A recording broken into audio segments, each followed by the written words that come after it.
Chapitre 6. Le rythme hypnotique. Quelle est cette loi mystérieuse qui vous permet de prendre le contrôle permanent du corps des gens, avant même de prendre le contrôle de leurs âmes? Le monde entier voudra en savoir plus sur cette loi et comment elle fonctionne. Cette loi est difficile à comprendre, mais le terme la décrivant le mieux est le rythme hypnotique. C'est la même loi qui permet d'hypnotiser les gens. Vous avez donc le pouvoir d'utiliser les lois de la nature, telle une toile dans laquelle vous enserrez vos victimes, pour les contrôler éternellement.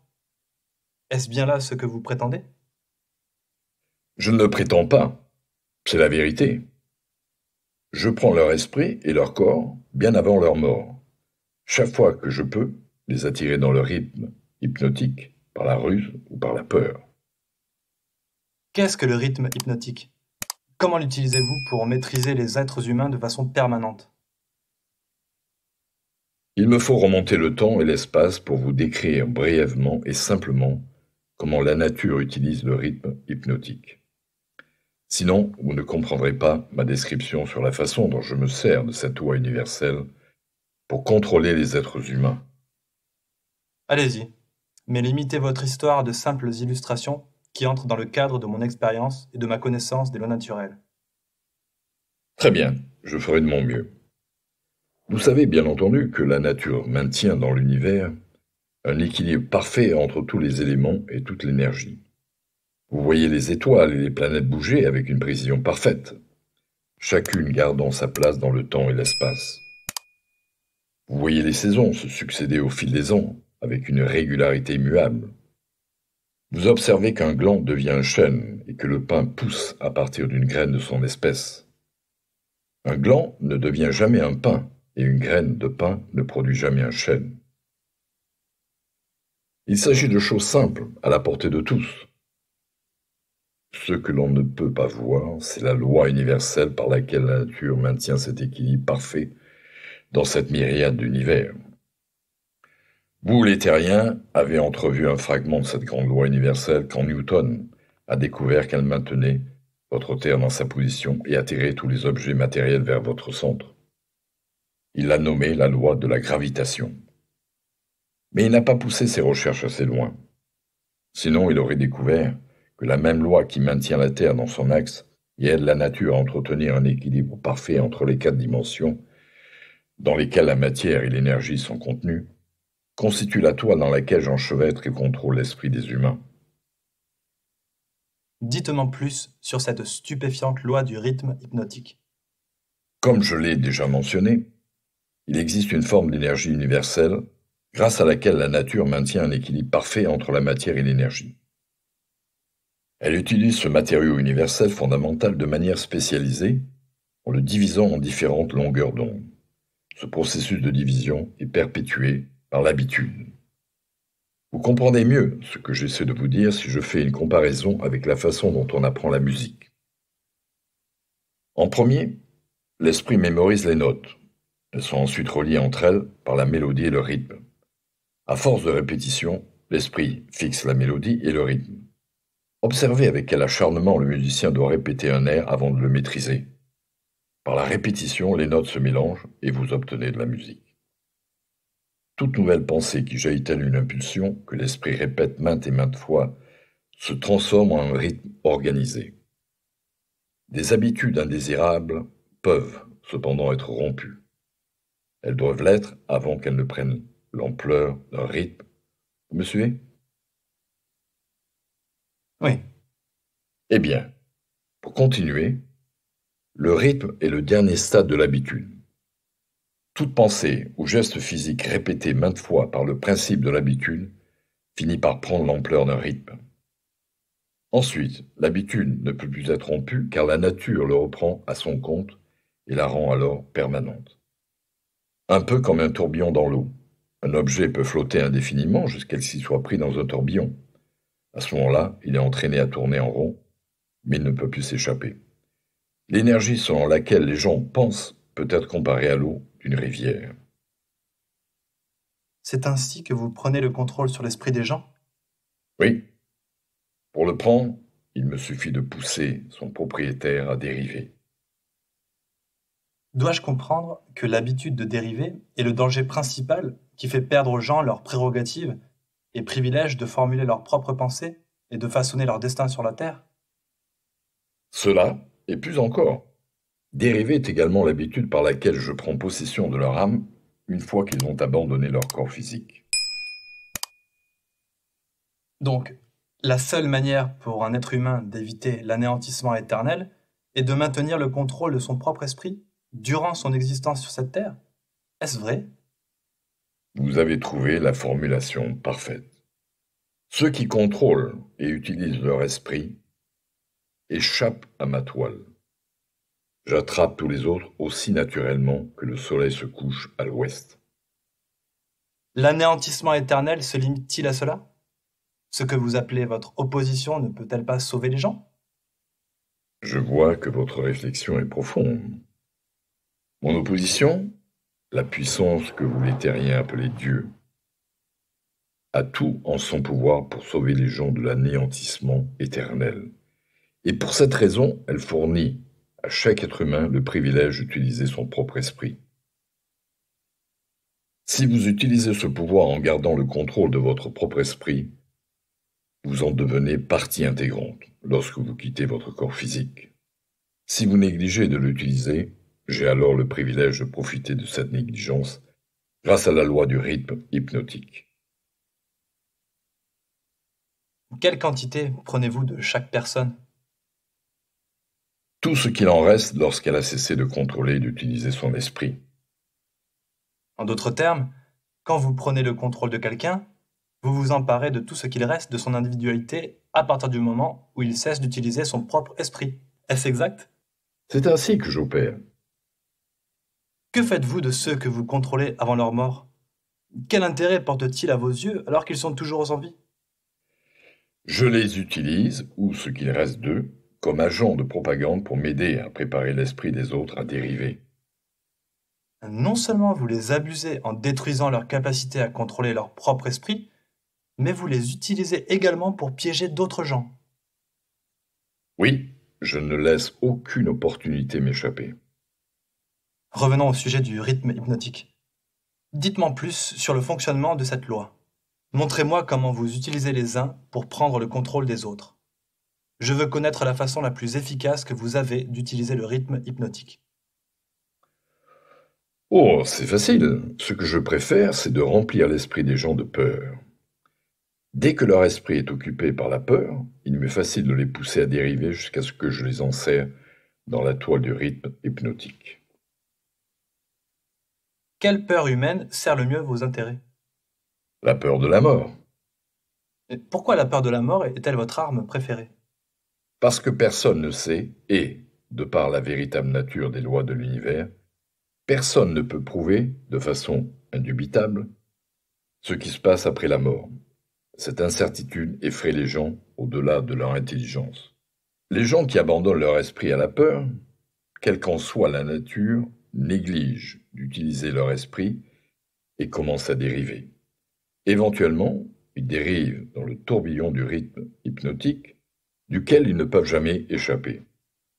Donc, peu vous importe ce que les leaders religieux pensent ou disent de vous lorsqu'ils parlent de la mort.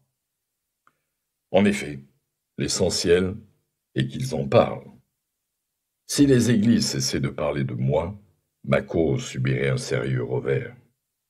Chaque attaque qui m'est portée fixe dans l'esprit de tous ceux que cela influence une plus grande peur à mon égard. Vous voyez, l'opposition est la seule chose qui reste pour empêcher certains de dériver, à condition qu'ils n'y cèdent pas. Puisque vous prétendez que l'Église aide votre cause au lieu de lui nuire, dites-moi donc ce qui pourrait bien vous inquiéter. Ma seule inquiétude est qu'un jour, un vrai penseur apparaisse sur Terre. Qu'arriverait-il si un tel penseur apparaissait? Vous me demandez ce qui arriverait, je vais vous le dire. Si le temps que les gens passent à craindre quoi que ce soit était utilisé à avoir foi en leur cause, cela leur donnerait tout ce qu'ils veulent dans le monde matériel et les protégerait de moi après la mort. Cela ne mérite-t-il pas le temps d'y réfléchir? Qu'est-ce qui empêche un tel penseur d'apparaître dans le monde? La peur de la critique. Peut-être aimeriez-vous savoir que la peur de la critique est la seule arme efficace à ma disposition pour vous écraser. Si vous n'aviez pas peur de publier cette confession après me l'avoir soutirée, je perdrais mon royaume sur terre. Et si je vous surprenais en le publiant, en combien de temps perdriez-vous votre royaume? Juste le temps qu'une nouvelle génération d'enfants grandisse avec cette connaissance. Vous ne pouvez me retirer les adultes. Ils me sont trop fermement liés. Mais si vous publiez cette confession, cela suffirait pour m'empêcher de prendre le contrôle des enfants à naître et de ceux qui n'ont pas encore atteint l'âge de raison. Vous n'oserez pas publier ce que je vous ai dit sur les chefs religieux. Ils vous crucifieraient. Il me semblait que la pratique sauvage de la crucifixion s'était perdue, il y a 2000 ans, je crois. Je ne parle pas de crucifixion sur une croix, je parle de crucifixion sociale et financière. Vos revenus vous seraient tout simplement coupés. Vous seriez mis au banc de la société. Les chefs religieux ainsi que leurs disciples vous traiteraient avec mépris. Supposons que je choisisse de me joindre aux rares qui ont la prétention d'utiliser leur esprit, plutôt que de craindre la masse qui ne le fait pas. Cette masse que vous revendiquez à 98%. Si vous en aviez le courage, vous m'agaceriez au plus haut point. Pourquoi ne vous intéressez-vous pas aux scientifiques? N'aimez-vous pas les hommes de science? Aussi, j'aime à peu près tout le monde, mais les vrais scientifiques sont hors de ma portée. Pourquoi? Parce qu'ils pensent par eux-mêmes et passent leur temps à étudier les lois naturelles de la nature. Ils étudient les causes et les effets. Ils traitent les faits où ils les trouvent. Mais ne commettez pas l'erreur de croire que les scientifiques n'ont pas de religion. Ils ont une religion bien établie. Et quelle est-elle? La religion de la vérité. La religion de la loi naturelle. Si le monde devait jamais produire un penseur précis, capable de pénétrer le secret profondément enfoui de la vie et de la mort, vous pouvez être sûr que le responsable de cette catastrophe serait la science. Catastrophe pour qui? Pour moi, évidemment. Revenons-en au rythme hypnotique. Je veux en connaître plus sur ce sujet. S'agit-il de quelque chose de semblable au principe par lequel les gens peuvent en hypnotiser d'autres? C'est précisément la même chose. Je vous l'ai déjà dit. Pourquoi répétez-vous vos questions? C'est une vieille habitude terrestre que je possède, Votre Majesté. Pour votre information, sachez que je vous forcerai à répéter plusieurs fois vos déclarations, afin de les accentuer. J'essaie également de voir si je peux détecter un mensonge dans vos propos. Ne détournez pas la conversation. Revenez sur le rythme hypnotique et dites-moi tout ce que vous en savez. En suis-je victime? Pas maintenant, mais vous étiez sur le point de tomber dans ma toile. Vous dériviez vers le tourbillon du rythme hypnotique, au moment où vous avez découvert comment me forcer à faire cette confession. Vous avez alors échappé à mon contrôle. Comme c'est intéressant. N'êtes-vous pas en train d'essayer de me capturer à nouveau par la flatterie? Ce serait le meilleur pot de vin que j'aurais à vous offrir. C'était le pot de vin le plus efficace sur vous avant que vous ne preniez le dessus. Qu'avez-vous utilisé pour me flatter? Beaucoup de choses, dont principalement le sexe et le désir de libre expression. Quel effet vos pots de vin ont-ils eu sur moi? Ils vous ont poussé à négliger votre but principal dans la vie et à commencer à dériver. Est-ce là tout ce que vous avez utilisé pour me corrompre? C'est amplement suffisant. Mais je suis revenu sur le droit chemin. Et je suis hors de votre portée, non? En effet, vous êtes temporairement hors de ma portée, parce que vous ne dérivez pas. Qu'est-ce qui a brisé le sortilège et m'a libéré de l'habitude de dériver? Ma réponse pourrait bien vous humilier. Voulez-vous l'entendre? Allez-y. Donnez-la-moi, votre majesté.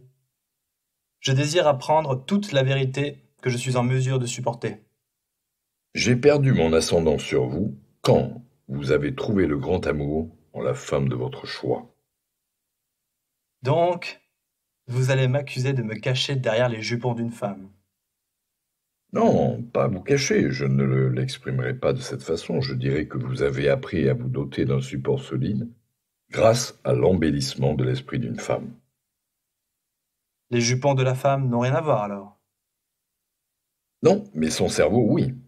Quand votre femme et vous avez commencé à prendre l'habitude de combiner vos deux esprits pour créer quotidiennement un égrégore ou un mastermind, vous êtes tombé sur le pouvoir secret grâce auquel vous m'avez forcé à cette confession. Est-ce la vérité? Ou essayez-vous encore de me flatter? Je pourrais vous flatter si vous étiez seul face à moi, mais je ne pourrais vous flatter tant que vous utiliserez l'esprit de votre femme. Je commence à saisir quelque chose d'important. Je commence à comprendre ce que voulait dire l'auteur de ce passage de la Bible qui dit en substance « Quand deux personnes ou plus sont réunies et demandent quelque chose en mon nom, elles l'obtiendront. » Il est donc vrai que deux esprits valent mieux qu'un. Ce n'est pas seulement vrai, c'est également nécessaire pour que quelqu'un puisse contacter régulièrement le grand dépôt de l'intelligence infinie, où est conservé tout ce qui est, tout ce qui fut et tout ce qui sera jamais. Existe-t-il un tel dépôt? S'il n'existait pas, vous ne pourriez pas m'humilier en ce moment même avec cette stupide confession forcée. N'est-il pas dangereux de donner cette information au monde? Tout à fait, elle est dangereuse pour moi. Si j'étais vous, je ne la divulguerais pas. Maintenant, revenons à la technique qui vous permet de river vos victimes à l'habitude de dériver. Quel est le premier pas à faire pour que celui qui dérive puisse rompre cette habitude? Un désir ardent de la rompre. Vous savez, bien sûr, que personne ne peut être hypnotisé sans son consentement. Pas plus que la nature ne peut placer quiconque sous le sortilège du rythme hypnotique sans son consentement. Ce consentement peut prendre la forme d'une indifférence envers la vie en général, d'un manque d'ambition, d'une peur, d'un manque de clarté dans les objectifs et de beaucoup d'autres formes. La nature n'a besoin d'aucun consentement pour jeter sur quiconque le sort du rythme hypnotique. Il suffit qu'elle le prenne au dépourvu, par toute forme de négligence, à employer son propre esprit. Souvenez-vous de ceci, si vous n'utilisez pas ce que vous avez, vous le perdez. Pour qu'une tentative de rompre l'habitude de la dérive réussisse, elle doit être faite avant que la nature ne la rende permanente par l'intermédiaire du rythme hypnotique. Si je vous comprends bien, le rythme hypnotique est une loi naturelle par laquelle la nature fixe la vibration de tous les environnements. Est-ce exact? Oui, la nature utilise le rythme hypnotique pour rendre permanentes les pensées dominantes et les habitudes de pensée. C'est pourquoi la pauvreté est une maladie. La nature la rend ainsi en fixant de façon permanente les habitudes de pensée de tous ceux qui acceptent la pauvreté comme une situation inévitable. Grâce à la même loi du rythme hypnotique, la nature fixe aussi les pensées positives d'opulence et de prospérité. Peut-être comprendrez-vous mieux le principe du rythme hypnotique si je vous dis que sa nature est de fixer de façon permanente toutes les habitudes, qu'elles soient mentales ou physiques. Si votre esprit a peur de la pauvreté, votre esprit attirera la pauvreté. Si votre esprit réclame l'opulence et s'y attend, votre esprit attirera les équivalents matériels et financiers de l'opulence. Ceci en accord avec une des lois immuables de la nature. Est-ce que l'auteur de cette phrase de la Bible, ce qu'un homme aura semé, il le récoltera aussi, avait à l'esprit cette loi de la nature? Il ne pouvait rien avoir d'autre à l'esprit. Cette déclaration est vraie.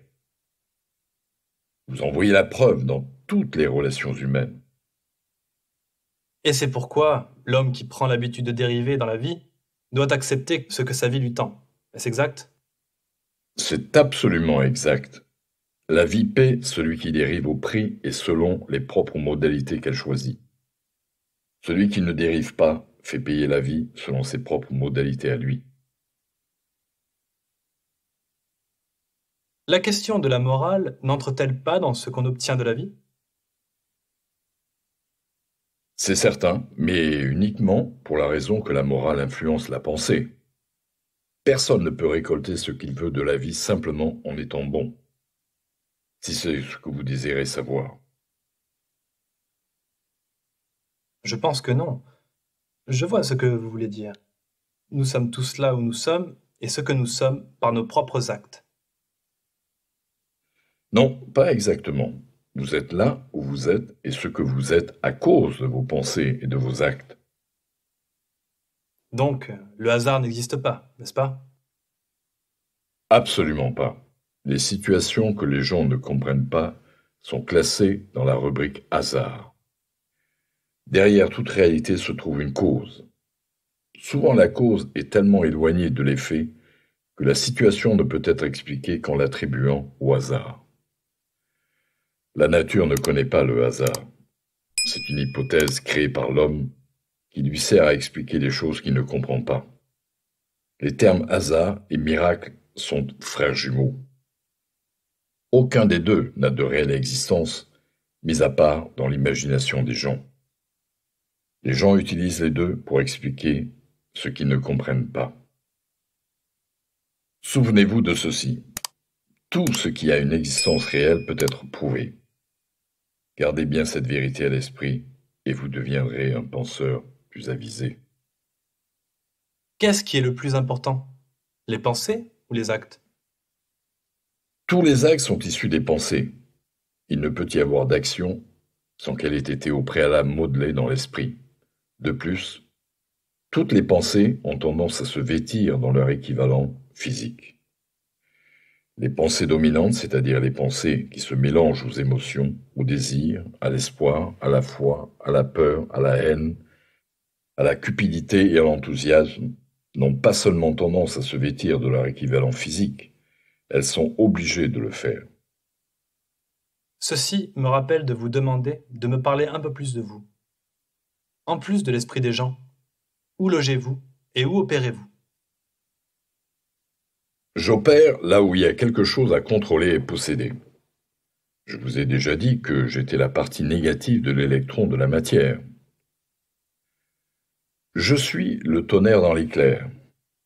Je suis la douleur dans la maladie et la souffrance physique. Je suis le général invisible dans chaque guerre. Je suis le régisseur commissionnaire inconnu de la pauvreté et de la famine. Je suis le bourreau extraordinaire de la mort. Je suis l'inspirateur de la soif de la chair. Je suis le créateur de la jalousie, de l'envie et de l'avidité. Je suis l'instigateur de la peur. Je suis le génie qui convertit les découvertes des hommes de science en instruments de mort. Je suis le destructeur de l'harmonie dans tout type de relations humaines. Je suis l'antithèse de la justice. Je suis le moteur de toute immoralité. Je suis l'impasse à toute bonté. Je suis l'anxiété, le suspense, la superstition et la folie. Je suis le destructeur de l'espoir et de la foi. Je suis l'inspirateur de tout commérage destructeur et de tout scandale. Je suis celui qui décourage la pensée libre et indépendante. En bref, je suis le créateur de toutes les formes de misère humaine, l'instigateur du découragement et de la déception. Et ne trouvez-vous pas cela froid et cruel? Je trouve cela précis et sûr. Partout, la dépression mondiale a brisé les habitudes des hommes et a redistribué les sources d'opportunités dans tous les domaines de la vie, à une échelle sans précédent. L'alibi préféré de celui qui dérive, pour essayer d'expliquer sa position indésirable, est un cri de désespoir contre un monde qui n'offre plus d'opportunités. Ceux qui ne dérivent pas n'attendent pas que l'opportunité soit placée sur leur chemin. Ils créent l'opportunité afin qu'elle corresponde à leurs désirs et à leurs demandes à la vie. Ceux qui ne dérivent pas sont-ils assez intelligents pour éviter l'influence du rythme hypnotique? Personne n'est assez intelligent pour éviter l'influence du rythme hypnotique. Il serait plus facile d'éviter l'influence de la loi de la gravité. La loi du rythme hypnotique fixe de façon permanente les pensées dominantes des hommes, qu'ils dérivent ou non. Il n'y a aucune raison pour que quelqu'un qui ne dérive pas veuille éviter l'influence du rythme hypnotique, puisque cette loi lui est favorable. Elle aide à convertir ses buts, plans et objectifs dominants en leurs répliques physiques. Elle fixe ses habitudes de pensée et les rend permanentes. Seul celui qui dérive pourrait vouloir éviter l'influence du rythme hypnotique. Pendant la majeure partie de ma vie adulte, j'ai dérivé. Comment ai-je réussi à m'en échapper sans être attiré dans le tourbillon du rythme hypnotique? Vous ne vous en êtes pas échappé. La majeure partie de vos pensées et désirs dominants, depuis que vous avez atteint l'âge adulte, consistait en un désir bien défini et précis de comprendre toutes les potentialités de l'esprit. Peut-être avez-vous dérivé sur des pensées de moindre importance, mais vous n'avez pas dérivé par rapport à ce désir. Parce que vous n'avez pas dérivé, vous enregistrez aujourd'hui un document qui vous donne exactement ce que vos pensées dominantes ont demandé à la vie. Pourquoi votre opposition n'utilise-t-elle pas le rythme hypnotique pour rendre permanentes les pensées les plus hautes et les actes les plus nobles? Pourquoi votre opposition vous permet-elle d'utiliser cette force prodigieuse pour capturer les gens dans la toile du mal, tissée par leurs propres pensées et actions? Pourquoi votre opposition ne se montre-t-elle pas plus maligne que vous, en liant les gens à des pensées qui les construisent et les élèvent au-dessus de votre influence? La loi du rythme hypnotique est disponible pour quiconque veut en faire usage. Je l'utilise plus efficacement que mon opposition, pour la simple raison que j'offre aux gens des pots de vin bien plus attractifs pour qu'ils pensent le genre de pensée et s'adonnent aux actions qui me sont favorables. Autrement dit, vous contrôlez les gens en leur rendant plaisantes les pensées négatives et les actions destructrices. Est-ce exact? C'est exactement l'idée. J'ai eu froid dans le dos la première fois que j'ai lu cela, puisque les circonstances ont effectivement empêché la publication de ce manuscrit jusqu'à ce jour.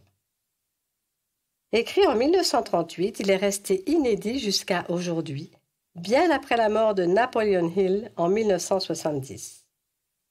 La publication tardive a-t-elle été causée par la peur de la critique ou l'inquiétude de la réaction des chefs religieux et des défenseurs de l'école publique qu'aurait éprouvé sa femme, ou était-ce l'œuvre du diable lui-même? Aujourd'hui, la famille et la fondation Napoleon Hill ont décidé que le temps était venu de partager ce manuscrit au monde. Tiendrons-nous compte du conseil de Hill de découvrir notre autre soi, de prendre le contrôle de notre propre esprit et ainsi reconquérir notre destinée?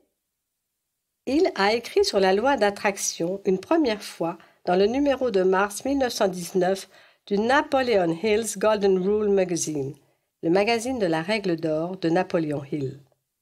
Au cours de la dernière décennie, cette loi immuable de la nature a été popularisée partout dans le monde grâce à l'étonnant succès du livre et du film Le Secret.